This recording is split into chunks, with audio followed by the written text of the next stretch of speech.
नमस्कार, मी ॲडव्होकेट विशाल मोहिते विमर्शित विशालमध्ये आपल्या सर्वांचं स्वागत करतो.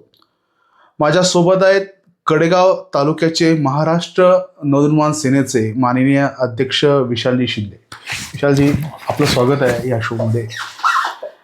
विशालजी, आत्ताच निवडणुका पार पडल्या, पंचायत समिती असेल, झेडपी असेल, आणि तुम्ही स्वतः मला वाटतं कडेगाव तालुक्यात पहिल्यांदाच मनसेने निवडणूक लढवली असेल. तर साधारणपणे काय अनुभव काय आहे तुम्हाला या निवडणुकीचा, म्हणजे कसं वाटलं तुम्हाला? निवडणुकीमध्ये भरपूर असे अनुभव आलेत.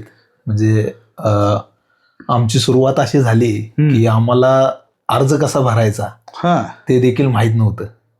मला वाटतंय आम्हाला ज्या दिवशी पहिला अर्ज भरायला गेलो त्या दिवशी रात्रीचे 8 वाजले आम्हाला तहसीलदार प्रांत कार्यालयामधून बाहेर पडायला, म्हणजे जिथे अर्ज भरायचा चालू होता. बर बर बर इतक्या चुका झाल्या आमच्याकडून, म्हणजे शपथपत्रामध्ये चुका झाल्या, बऱ्याच गोष्टी त्यामध्ये शिकायला भेटल्या. लास्टला शेवटी प्रांत साहेबांनी सांगितलं की तुमचं शपथपत्रामध्ये जरा थोडी चूक आहे, ती व्यवस्थित करून या. त्यासाठी आम्ही जवळजवळ तिथे 2 तास थांबलो शपथपत्र परत व्यवस्थित करण्यासाठी. शपथपत्र सगळं व्यवस्थित पूर्ण अर्ज कंप्लीट करून आम्हाला रात्री 8 वाजले. वा, म्हणजे मी पण बघितलं इलेक्शनमध्ये की प्रांत साहेब असतील किंवा तहसीलदार असेल की सगळ्याच उमेदवारांना त्यांनी चांगलं सहकार्य केलं या बाबतीत. म्हणजे बऱ्याच वेळा कसं असतं की ते ॲफिडेव्हिट आल्यानंतर कुठे चुकलंय कुठे नाही. म्हणजे कडेगाव तालुक्यामध्ये चांगली गोष्ट काय घडली की फक्त 2 फॉर्म बाद झाले, ते पण त्यांच्या चुकीमुळे, म्हणजे ओबीसी दाखला वेळेत आणून न दिल्यामुळे. नाहीतर प्रशासन यंत्रणा चांगली व्यवस्थित सुरळीत होती आणि चांगलं सहकार्य केलं. पण मला वाटतं की तुम्ही इलेक्शन लढवली, पण लढवावी का वाटली हो तुम्हाला इलेक्शन्स? लढवावी वाटली म्हणजे गेले 2 वर्ष झालं सातत्याने काय ना काहीतरी काम चालूच आहे. प्रत्येक गोष्टीत तालुक्यामधले विषय आहेत आपले. कडेगाव तालुका असू दे किंवा खास करून आपलं वांगीगाव असू दे. आज वांगीगाव मोठं गाव आहे. लोकसंख्येच्या बाबतीत, मतदारांच्या बाबतीत हे मोठं गाव आहे. त्यामुळे बरेच कामं आतापर्यंत गेली 2 वर्षात केलेली आहे. त्यामुळे आपण जर कामं करतोय तर तो आपला हक्क आहे निवडणूक लढवायचा, लोकांकडनं मतं मागायचा किंवा आम्हाला सत्तेत बसवा, जेणेकरून अधिक कामं लोकांची होतील. आता म्हणतात ना, मुख्य म्हणजे इथे काँग्रेस, भाजप किंवा देशमुख कदम गट या मातबर गटात आपण उडी घेतली. पण म्हणजे अशी भीती नाही का वाटली, बाबा 2 मोठे गट आहेत आणि आपण जाऊन तिथे काय करणार आहे? भीती वाटायला पहिल्यापासून अनुभव आहे. मुंबईत राहिलेलो आहे, लहानपणापासून मुंबईचं राजकारण बघितलेलं आहे मी. नांदगावकर साहेबांसोबत असल्यामुळे त्यांच्यासोबत फिरलेलो आहे, तिथली इलेक्शन्स बघितलेले आहेत.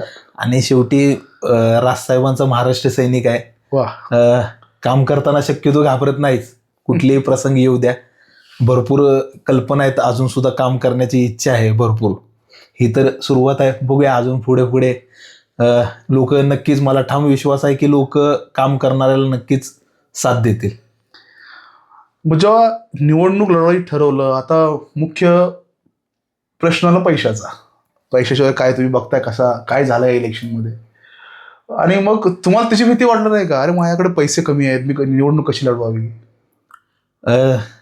भीती वाटली नाही, कारण की आत्तापर्यंत या दोन्ही, आता तुम्ही प्रश्न जसा विचारला की या 2 गटात तू उतरलायस, तसेच ह्या बाबतीत सुद्धा घाबरलो नाही. कारण की पैसा लागतो कशाला, मेन महत्वाचा. आत्ता काय आहे, लोकांपर्यंत पोहोचायला पैसा लागतो. म्हणजे आपले पत्रक झाली किंवा प्रचारासाठी प्रत्येक ठिकाणी गाड्या आल्या, परत पुकारण्यासाठी गाड्या आल्या. मग ह्या प्रचारासाठी तेवढं शेतीमध्ये कष्ट करतोय, शेतीचं उत्पन्न येतंय.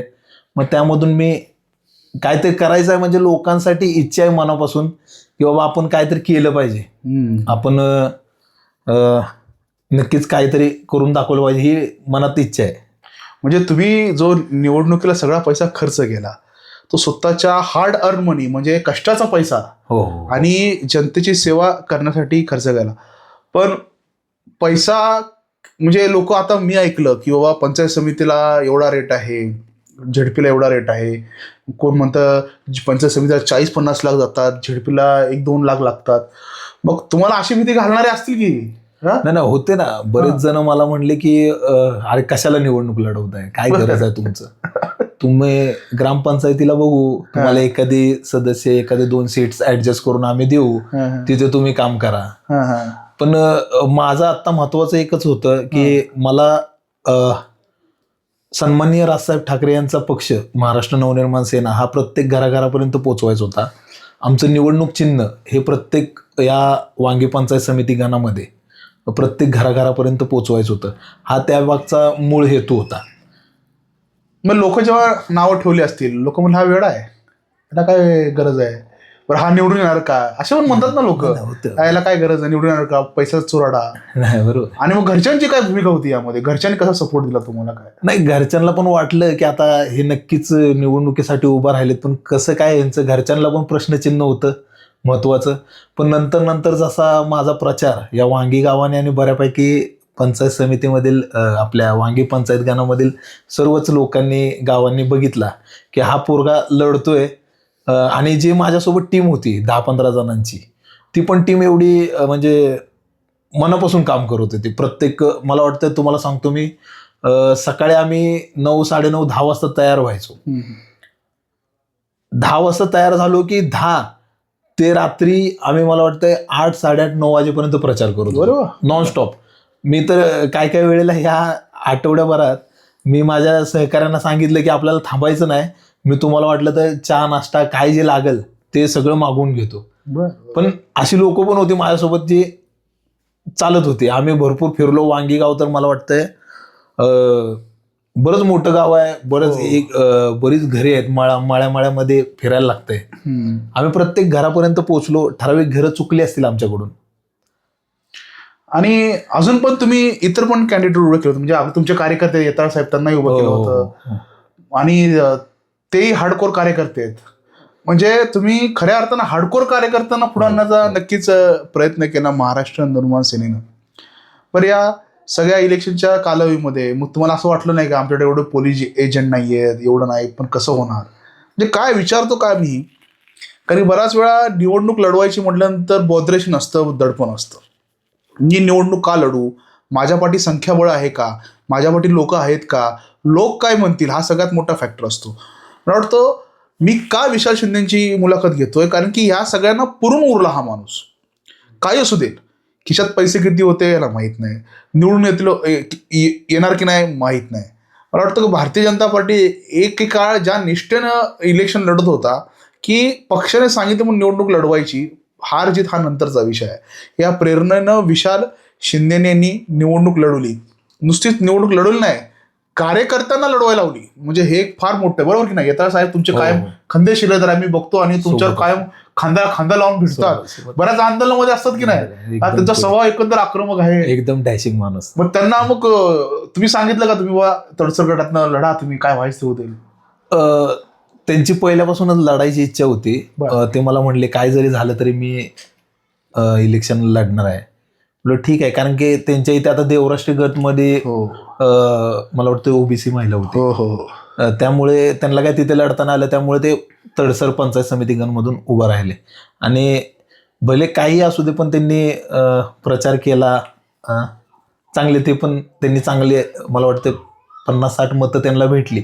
बरं, काय तुम्हाला 231 मतं पडली? हो, 200. आणि भाजपचा कॅन्डिडेट हा 288 पडला. म्हणजे एक मनसे फॅक्टर येऊ घालतो की काय, कारण की शिवसेनेला पडलेली 481 मतं, मनसेला पडलेली 231 मतं. मला वाटतं की याच्याकडे कदाचित भाजपने दुर्लक्ष केलं का तुमच्याकडे, म्हणजे काय आहे, कारण की मी जर 288 भाजप पडलं असेल, तुमची 231 मतं जर भाजप पुढे आली असती, मग कदाचित 20-30 मतांचा डिफरन्स राहिला असता. म्हणजे पंचायत समितीमध्ये वांगी गाणामध्ये मनसे फॅक्टर हा इम्पॅक्टफुल पडलेला आहे. आणि म्हणजे तुम्हाला काय वाटतं, तुम्हाला आता भावी कालखंडात किंग मेकर भूमिका बजावणार का, कसं करणार तुम्ही? नाही, आता लोकांची कामं करतोय त्यामुळे निवडणूक ही लढवावी लागेल. बरोबर आहे, कारण की या यंत्रणेत सुद्धा आम्ही आलो पाहिजे. लोकांना फक्त असं नाही वाटलं पाहिजे की हे नुसतं काहीतरी ह्यांचं चालू आहे खटपट.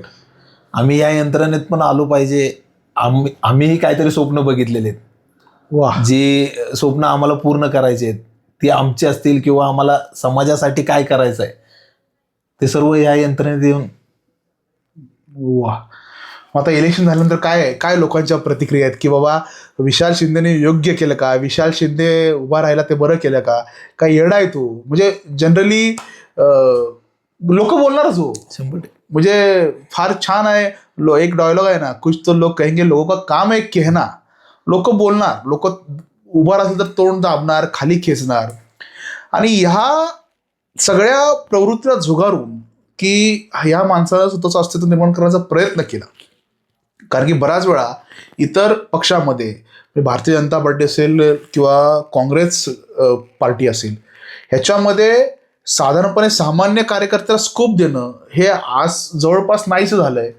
आणि कदाचित ही निवडणूक काय पैशावरती लढवली गेली का, काय मत आहे तुमचं? काय म्हणजे काय पैशाचा महापूर तुम्ही? नाही ना, पैसे तर 100% लागतात. कारण की आता मी या निवडणुकीमध्ये बरेचसेच अनुभव आले. पैसे वाटल्याशिवाय तर निवडणूक होत नाही. कारण की आता गेले 2 वर्ष आम्ही काम करतोय. प्रस्थापित जे आहेत आता काय ही निवडणूक आहे ती नेत्याच्या वर्चस्वासाठी निवडणूक आहे. बरोबर. खाली यावेळी जर वांगी पंचायत समितीमध्ये जर बघितलं तर जे उमेदवार उभे होते ते उमेदवार नक्की ह्याच्या आधी काय त्यांनी केलंय, ते फक्त पक्ष आणि नेत्याचं वर्चस्व त्यासाठीच उमेदवार उभा राहिलेले. बरोबर बरोबर. म्हणजे यांनी चांगला एक मुद्दा सांगितला आणि हा खरोखर उल्लेखनीय आहे की तिकीट देताना त्या पक्षाने काय तपासलं पाहिजे, त्या उमेदवारांनी केलेलं कार्य असेल, तो उमेदवारी त्यांच्या पक्षात किती सक्रिय आहे, सक्रिय होता का. मला वाटतं ह्यांनी अतिशय चांगल्या प्रकारे त्या प्रकरणाकडे म्हणजे लक्ष वेधलेलं आहे. बरं, आगामी काळात म्हणजे लोक आता मनसेला तर ओळखायला लागलेत. मी बघतो आता लोक ओळखायला लागलेत आणि तुम्ही वांगी गावचे आहात आणि तुमची आंदोलनं हे सगळी होती. पण आगामी काळात लोक तोंडावरून बोलतात साथ देणार साथ देणार. पण मला वाटतं की मनसेचं कडेगाव तालुक्यात संघटन हे तुम्ही आल्यापासून साधारणपणे सुरू झालंय. म्हणजे आधी आम्हाला मनसे ऐकायला नाही मिळायची, फक्त राजसाहेब ठाकरेंची भाषणं ऐकायचो आम्ही आणि प्रभावित झालो. पण दुसरं असं आहे की तुम्ही मनसेचं काम कोणत्या प्रेरणेमुळे करताय, काय कारण, म्हणजे मनसेचंच काम करायचं इकडे? नाही, मी पहिल्यापासून मुंबईमध्ये असताना पहिल्यापासून जसं कळायला लागलं तेव्हापासून राजसाहेबांचे विचार ऐकतोय. बरोबर. आणि राजसाहेबांना फॉलो करतोय. त्यामध्ये मला नांदगावकर साहेबांसारखी व्यक्ती भेटली आणि त्यांच्याकडून भरपूर शिकायला भेटलं मला, नांदगावकर साहेबांकडून. त्यामुळे एक आणि आमचा तर तुम्ही बघितलं तर प्रत्येक मनसेचा कार्यकर्ता हा एकदम प्रत्येक गोष्टीत म्हणजे काही जरी झालं तरी प्रत्येकाला मनसे ही आठवतेच. बरोबर. त्यामुळे मी पण विचार केला माझं पहिल्यापासून, म्हणजे आत्ताचाच विचार नाही की गाव साईडला म्हणजे ग्रामीण भागात मनसे वाढली पाहिजे. पहिल्यापासून माझा विचार आहे. मला वाटतंय मी वयाच्या 20-21 वर्षापासून माझं तेच स्वप्न आहे की बाबा मनसे माझी गावच्या साईडला वाढली पाहिजे, ग्रामीण भागात वाढली पाहिजे. त्यासाठी आपल्याला किती जरी कष्ट करायला लागलंय, म्हणजे काही जरी करायला लागलं तरी आपण ते करू. कुणाला जरी शिंगावर जरी घ्यायला लागलं तरी ते आपण करू. मोठ्या मोठ्यांना विरोध करू आपण. म्हणजे त्या गोष्टी मी पहिल्यापासून ठरवल्या होत्या. मग प्रस्थापितांची भीती वाटत नाही काही? प्रस्थापित नाही, अजिबात नाही, अजिबात नाही. काम करतोय आपण, प्रामाणिकपणे काम करतोय. लोकांपर्यंत आपल्याला पोचायचं आहे. लोकांची चांगली कामं. आज जर मी बघितलं तर माझा 2 वर्षाचा अनुभव, लोकांची कामं काय तो. आता मी वांगीमध्ये फिरलो तर बऱ्याच जणांच्या समस्या, माझ्यासोबत एक डायरी असते, ही डायरी फिक्स मध्ये मी ठेवतो. डायरीवर मी समस्या लिहून ठेवलेल्या आहेत. म्हणजे प्रत्येक घरात गेलो की लोकांचे प्रश्न काय आहेत. आमचं रेशन कार्ड मध्ये नाव वाढवा, बरोबर, आमच्या घराच्या पुढे अंधार आहे तिथे बल्ब लावा. स्वाभाविक आहे. लोकांनी आज मोठी मोठी घरं बांधलेत, पण तुम्ही जर रस्ते बघितले या वांगीत तर असं म्हणजे साधं चालता पण येणार ना मोकळं, एवढे रस्ते खराब आहेत. मग त्यापर्यंत तिथपर्यंत पोहोचायचं आहे. विद्यार्थ्यांचे प्रश्न आहेत, शेतकऱ्यांचे प्रश्न आहेत, असे भरपूर प्रश्न आहेत. प्रत्येक प्रश्नापर्यंत पोचायचं आहे, पाठपुरावा करायचा आहे, ही मनात एक जिद्द आहे. बाळा नांदगावकर, तुमचे संबंध कसे आहेत? साहेबांचे आणि माझे संबंध चांगले आहेत. साहेब मी खरं तर साहेबांच्या इथे कामालाच होतो. बरं हा, साहेबांचं मी साहेबांच्या इथे मी मला वाटतं जवळजवळ एक 4-5 वर्ष झाली काम केलंय. बरं. आणि साहेब म्हणजे ताकद देणारे नेते आहेत आमच्या पक्षाचे. आता इलेक्शनच्या काळात मी साहेबांना फोन केलेला, साहेबांना सांगितलं की साहेब मला एक व्हिडिओ पाहिजे तुमचा आणि एक शर्मिला वहिनींचा, मला व्हिडिओ पाहिजे. साहेबांनी लगेच मला व्हिडिओ पाठवून दिला. म्हणजे वेळ काढतात, त्यांना ग्रामीण भागातली सिस्टीम माहिती आहे सगळी, सहकार क्षेत्रातले बाकीच्या ठिकाणचं. म्हणजे असा एकमेव नेता आहे की आमच्यात त्याला या भागातली माहिती आहे बऱ्यापैकी. पहिल्यापासून राजसाहेबांबरोबर? हो, पहिल्यापासून राजसाहेबांबरोबर.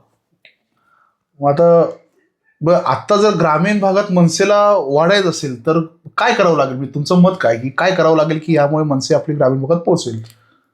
एक तर पक्षाने आमच्या ताकद दिली पाहिजे. जे सामान्य कार्यकर्ते काम करतात, आज बरेच असे सामान्य कार्यकर्ते, आमचे कार्यकर्ते असे आहेत की ते 40 जण असले तर 400 जणांना पुरून उरतील असे कार्यकर्ते आहेत. आणि ते कोणत्याही केसेसला घाबरत नाही. म्हणजे सामान्य माणसांचा कुठला जर प्रश्न असेल तर ते केसेसला घाबरत नाही, ते बिंदास पुढे असतात एक पाऊल. त्यामुळे नेत्यांनी थोडं वरिष्ठांनी आमच्याकडे लक्ष दिलं पाहिजे. या साईडला आम्हाला ताकद दिली पाहिजे, भले पैशाचे नसू दे, पण असं आम्ही आहोत, तुम्ही पुढे व्हा, अशी तरी ताकद दिली पाहिजे. बरं, आता इलेक्शन लढवली, आता काय लोकांचं म्हणणं आहे? लोकांचं म्हणणं म्हणजे हाय बऱ्यापैकी कामाचा माणूस म्हणून मला बोलतात. तोंडावर येऊन तरी मला बोलतात की बाबा तुमचं काम चांगलं आहे. आणि बरेच जण मला वाटतं मी व्हिडिओ करत होतो, प्रत्येक प्रश्न घेत होतो, ते सगळेजण व्हॉट्सअप आणि फेसबुकवर बघतात. बरोबर. आणि मी या प्रचाराच्या टायमाला गेलो तर बऱ्याच जणांच्या अशा प्रतिक्रिया होत्या की बाबा तुम्हाला आम्ही त्या व्हॉट्सअपवर बघतोय, तुमचं काम आम्ही बघतोय, आम्हाला खूप भारी वाटतंय आणि तुम्ही आज आमच्या घरी आलाय. म्हणजे ते बघून एकदम भारी वाटत होतं. वा. हे होते विशाल शिंदे, महाराष्ट्र नवनिर्माण सेना कडेगाव तालुक्याचे तालुका अध्यक्ष. एकाला ठरवावं, काम करावं. आणि मला वाटतं की शिवसेना कशी उभी राहिली, भारतीय जनता पक्ष कसा उभा राहिला, कारण की काँग्रेसचं फार मोठं राज्य होतं, त्याला खीळ देण्यासाठी आपल्याला रस्त्यावरची लढाई लढावी लागेल, उतरावं लागेल. या ठाम मतानं हे सर्व पक्ष उदयास आले आणि आज महाराष्ट्र नवनिर्माण सेनेचं इंजिन कसंही काय असे ना, आज 231 मतं घेऊन प्लस झालेलं आहे. राज ठाकरेंचे विचार ते सांगत आहेत. मला वाटतं की सामान्य कार्यकर्त्याकडून प्रेरणा घेतली पाहिजे. नेत्याने सांगितलं इलेक्शन लढू नये तर कार्यकर्ते लगेच खाली बसतात, पण नेत्यांना पण प्रश्न करत नाही, बाबा मी का लढू नये. धनशक्ती फार मोठ्या प्रमाणात लागते. मग मला असं वाटतं की धनशक्ती जर लागते तर कार्यकर्त्यांनी पहिले पैसे कमवावे का पक्षाचं काम करावं. पक्षाचं काम करता जे काही त्याच्या हातात थोडेफार पैसे असतील, जसं विशाल रावांनी केलं, विशाल शिंदेने ज्या प्रकारे निवडणूक लढवली की ठीक आहे थोडे आहेत पण लढवली, हार जीत हा नंतरचा विषय. पण त्यामुळे एक कार्यकर्ता घडला जातो, कार्यकर्त्याला मूर्त स्वरूप येतं, कार्यकर्त्याला काही प्लस मायनस गोष्टी या राजकारणातल्या कळतात. मला वाटतं कार्यकर्ता निर्मितीचं एक उदाहरण म्हणजे त्यांनी निवडणूक लढवाव्यात. परंतु माझ्याकडे एवढी अमाऊंट आहे तर मी मला संधी द्या, भलेही त्याने पक्षाचं काही काम केलं तर चालेल, कदाचित लोक त्याला नाकारतात का, आणि हा संदेश कदाचित या पंचायत समित्या जिल्हा परिषदेने दिला आहे का, यासाठी आत्मपरीक्षण करण्याची गरज आहे. मी विशाल शिंदेना धन्यवाद देतो या ठिकाणी आले आणि त्यांचे विचार जे आहेत, विकासाचे विजन असेल, निवडणुकीचा अनुभव असेल आणि इतर चांगल्या गप्पा या ठिकाणी मारल्या, मी त्यांचे धन्यवाद मानतो. धन्यवाद.